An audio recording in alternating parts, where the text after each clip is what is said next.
আসসালামু আলাইকুম এভরিওয়ান, সবাই কেমন আছেন? আশা করি সবাই ভালোই আছেন। আজকে আমি আপনাদেরকে দেখাবো সার্কেল ডিজিটাল স্কেলের ক্যালিব্রেশন। এটা হচ্ছে 40 কেজি ডিজিটাল স্কেল। আর এটার ক্যালিব্রেশনের কোডটা খুবই সহজ। যারা ডিজিটালের স্কেলের কাজ করেন তারা জানেন যে এটার ক্যালিব্রেশনের কোডটা কতটা সহজ। এটা হচ্ছে আপনার কমন সার্কিট, কমন ডিসপ্লে, কিন্তু আপনার এই কোডটা ঘোরানো, ঠিক আছে?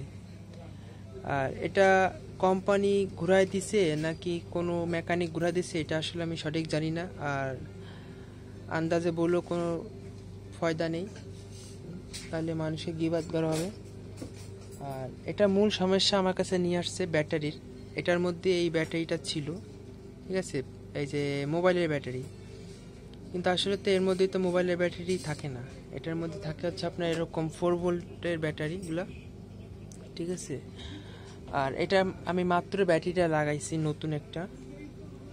আর আমার মনে হয় এটার টেলিভিশনের কোড যে পাসওয়ার্ড এটা ঘুরাইছে। এটার আমি পাসওয়ার্ডটা বের করছি জাম্পার দিয়ে, কারণ এটার টেলিভিশনের কোডটা 3658 ছিল, আর এটা 3658এরই কোড, কিন্তু এগুলো হচ্ছে ধরতেছে না। আমি সেই ক্ষেত্রে এটার টেলিভিশনের কোডটা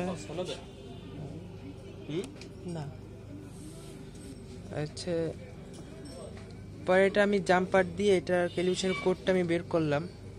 সাধারণত এগুলো হচ্ছে আপনার 3658এরই টেলিভিশন হয়, কিন্তু এইটা হয়তো বা কেউ ঘুরাইছে। আর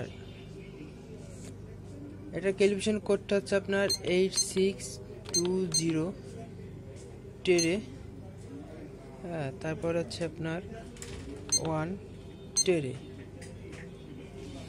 এখন আমি 10 কেজি বাট দিব, এই যে 10 কেজি বাট দিব। 10 কেজি বাট দেওয়ার পরে তারপর হচ্ছে আমি এই যে টেরে বাটনে চাপ দেব। তারপর হচ্ছে যে 10,000 লেখা আসছে, তারপর আমি 10,000 লিখে টিয়ার চাপ দেব আপনাদের বোঝানোর জন্য। তারপর হচ্ছে আপনার 40,000, এটা 40 কেজি, এর জন্য 40,000 আসছে। তারপরও 40,000, তারপর হচ্ছে টিয়ার, তারপর হচ্ছে 3, এখানে 3 দেওয়া আছে, মানে সব কিছু সেট করা আছে। তারপর আমি নতুন করে দেখাচ্ছি, যারা ভিডিওটা নতুন দেখতেছেন তাদের জন্য আমি নতুন করে সব কিছু বসানোর চেষ্টা করতেছি। হচ্ছে 3 টিয়ার, এই যে 1, এই 1 মানে হচ্ছে আপনার 1 গ্রাম, এই যে ইডি মানে ডিভিশন, হ্যাঁ, এটা হচ্ছে 1 গ্রাম, এর জন্য 1-এ চাপ দিয়ে তারপর হচ্ছে টিয়ারে। এটা কিন্তু শুধুমাত্র ব্যাটারির প্রবলেম।